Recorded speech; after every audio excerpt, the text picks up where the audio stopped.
কাজের ভবিষ্যৎ ঠিক কোন দিকে যাচ্ছে আর যারা নতুন করে ব্যবসা শুরু করার কথা ভাবছেন তাদের জন্য সেরা পথটাই বা কোনটা? চলুন আজ এই দুটো বিষয় নিয়েই একটু গভীরে যাওয়া যাক। আচ্ছা, একটা প্রশ্ন দিয়ে শুরু করি। ভবিষ্যতের জন্য সবচেয়ে দরকারি স্কিল বা দক্ষতা কোনটা হতে পারে?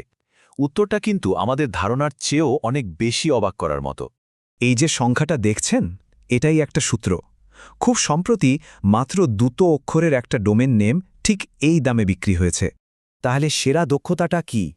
দূরদর্শিতা, মানে কোনো একটা ট্রেন্ড যেটা আসছে সেটা বাকিদের চোখে পড়ার অনেক আগেই বুঝে ফেলা। আর আজ আমরা ঠিক এমনই একটা বিশাল বড় ট্রেন্ড নিয়ে কথা বলতে যাচ্ছি, যা কিন্তু ইতোমধ্যেই চলে এসেছে। তো চলুন এবার আসল জায়গায় ঢোকা যাক। একজন এআই অ্যাসিস্ট্যান্ট, সে তো না হয় আমাদের কাজে সাহায্য করে, কিন্তু একবার ভাবুন তো, যদি আপনার পুরো কোম্পানিটাই এআই কর্মীদের দিয়ে তৈরি হয়। উদ্যোক্তা নীল নাফিস ঠিক এটাই করেছেন। তার এই কথাটা শুনুন, যেখানে তিনি তার ১৯ জন এআই সাব এজেন্টের কথা বলছেন, যারা তার ব্যবসার এক একটা অংশ পুরোপুরি সামলে নিচ্ছে। তাহলে এআই এজেন্ট জিনিসটা আসলে কি? দেখুন, এটা কিন্তু চ্যাট জিপিটির মতো সব কিছু জানে এমন কিছু নয়, বরং এক একটা সাব এজেন্ট হল এক একজন স্পেশালিস্ট। ধরুন একজন গ্রাফিক ডিজাইনার বা একজন প্রজেক্ট ম্যানেজার, যে তার মতো অন্য এআই স্পেশালিস্টদের সাথে মিলে একটা বড় কাজ শেষ করে ফেলে। বেশ ভালো কথা, কিন্তু প্রশ্ন হল, এই যে মায়াবী কর্মীদের দল, এরা আসলে বাস্তবে কাজটা করে কিভাবে? চলুন সেটাই এবার একটু দেখে নেওয়া যাক। এই স্লাইডটা কিন্তু অসাধারণ। এটা একটা সম্পূর্ণ অটোমেটেড ওয়ার্কফ্লো দেখাচ্ছে।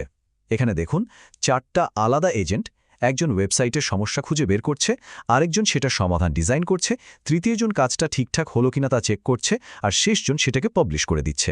আর পুরো কাজটা ওরা করছে নিজেদের মধ্যে কথা বলে, কোনো মানুষের সাহায্য ছাড়াই। এর পেছনের যে সিক্রেট সস, সেটার নাম হল কনটেক্সট আইসোলেশন। ব্যাপারটা খুব সহজ। ধরুন আপনি তো চাইবেন না যে আপনার অফিসের অ্যাকাউন্টেন্ট মার্কেটিংয়ের লোগো ডিজাইন করুক, তাই না? ঠিক সেভাবেই প্রত্যেকটা এআই এজেন্টকে শুধু তার নিজের কাজের মধ্যেই সীমাবদ্ধ রাখা হয়, আর এইটাই পুরো সিস্টেমটাকে এতটা নিখুঁত আর পাওয়ারফুল করে তোলে। আর খরচের দিকটা দেখলে তো মাথা ঘুরে যাবে। এই এজেন্টগুলো বানানোর প্ল্যাটফর্ম হতে পারে একদম ফ্রি, আর এদেরকে চালানোর জন্য যে ব্রেইন বা এআই মডেল লাগে, তার মাসিক খরচ মাত্র $200 মতো। ভাবুন একবার, একজন কর্মীর বেতনের কত ভাগের এক ভাগ। এই অবিশ্বাস্য প্রযুক্তি দেখার পর স্বাভাবিকভাবেই একটা প্রশ্ন মাথায় আসে, বিশেষ করে যারা ব্যবসা শুরু করতে চান, যে তাহলে শুরুটা করা উচিত কিভাবে, কোন পথে হাঁটা উচিত? আর এই সূত্র ধরেই অনলাইন ব্যবসার দুটো সবচেয়ে জনপ্রিয় মডেল নিয়ে একটা বড় আলোচনার সামনে চলে আসে: এজেন্সি নাকি ড্রপশিপিং। তো এজেন্সি আর ড্রপশিপিং সামনাসামনি দেখলে কি দাঁড়ায়? এজেন্সি সবচেয়ে বড় সুবিধা হলো এটা শুরু করতে তেমন কোনো টাকা পয়সা লাগে না, দরকার শুধু দক্ষতা আর সময়। তাই নতুনদের জন্য এটা দারুণ একটা অপশন। অন্যদিকে ড্রপশিপিংয়ে কিন্তু বিজ্ঞাপন আর পণ্য কেনার জন্য বেশ ভালো পরিমাণ টাকা লাগে, কিন্তু ব্যবসাটাকে অনেক বড় করার সুযোগও এখানে অনেক বেশি।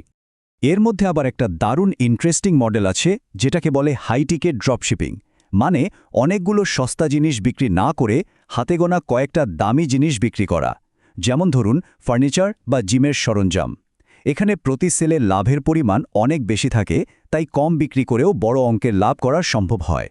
তাহলে এতগুলো অপশন দেখার পর শেষ পর্যন্ত কোনটা বেছে নেওয়া উচিত? সেরা রাস্তা কোনটা?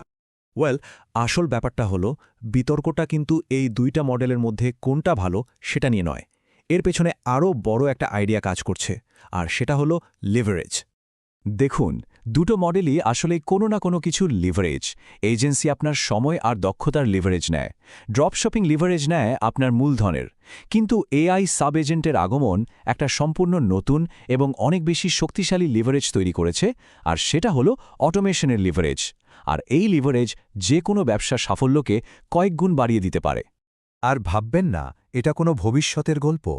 বিশেষজ্ঞরা বলছেন এটাই সত্যি হতে চলেছে।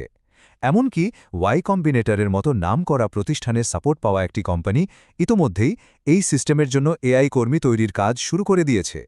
শেষ পর্যন্ত এই আলোচনাটা আমাদের একটা বড় প্রশ্নের সামনে দাঁড় করায়।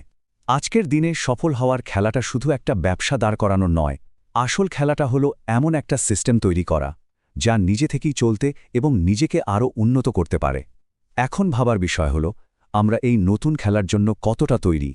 প্রশ্নটা রইল। ধন্যবাদ।